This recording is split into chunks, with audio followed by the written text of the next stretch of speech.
Ukraine's President Volodymyr Zelensky spoke to Fox News from the front line about the current situation on the ground. Have a look at this. We have to be more quick. That means to lose all the bureaucracy what we have. Otherwise, we will not have any chance. So to be smart technology, more technologically, and of course, quick. It's not money, it's people lives. And Zelensky also made the point that he has no plan B if the US doesn't send aid to help them.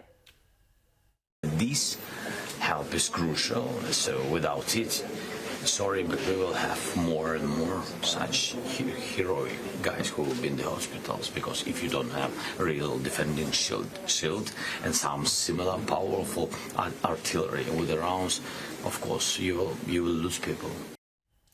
Jason, I think people forget sometimes that part of the reason why this is so important is that if the US and other like-minded countries do not stand up to Russia in Ukraine, then it just paves the way for Russia to move on to the Baltic states, to move on to Poland. Yeah. Russia's not going to pull back on this. I mean, you look at Russia's history in fighting what we would see as border wars. They see as civil wars. They see this as a civil war, and they historically think this is their turf. And I mean, even if you don't believe me, I mean, watch the interview that he did with Tucker Carlson. Oh, yeah. For whatever you may have thought of the interview, it's an insight to his thinking. He thinks that's his turf. He wants it back, and he won't stop until he gets it back, or until they stop him, until his side boats him out or gets rid of him. I think when we don't have someone who doesn't know what day it is as President of the United States, things might change a little bit. The West might have a little bit more muscle and a little bit more sense and be respected a little more by Russia, and there might be adequate discussions that end the bloodshed of this. Because, I mean, however you want to interpret it, Russia is progressing on this, and Ukraine is resisting, but it's costing them a generation of people, and that's not good for anybody.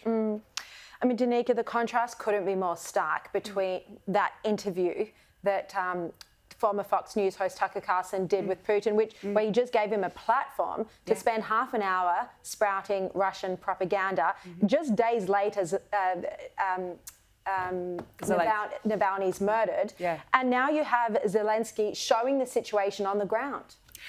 Yeah, exactly. I mean, Zelensky's out there actually showing what's going on the ground. And, you know, if you think back to the early days of the war, it looked as though Ukraine could fall.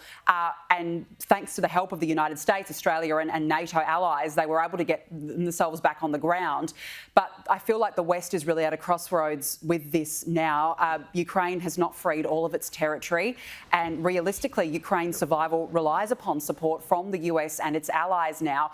I don't think anybody could have imagined that the war would still be going, but if Ukraine loses, the world loses. And I don't think we can honestly say that a Vladimir Putin victory is good for the world. It's extremely dangerous for the world.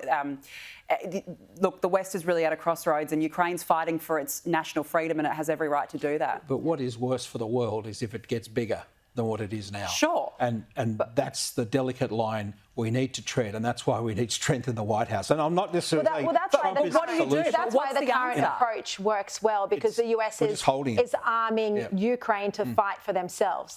You know, this is the perfect solution for the moment. The solution needs to be talk. You're not going to solve this because Russia's going to keep coming. I mean, you know, again, whatever you think of the Carson interview, you've got an insight to the man's resolve. And the man's resolve is he ain't going to stop. He's not going to give up. He thinks it's his. All right, Jason Morrison, Danica De Giorgio, thank you both so much.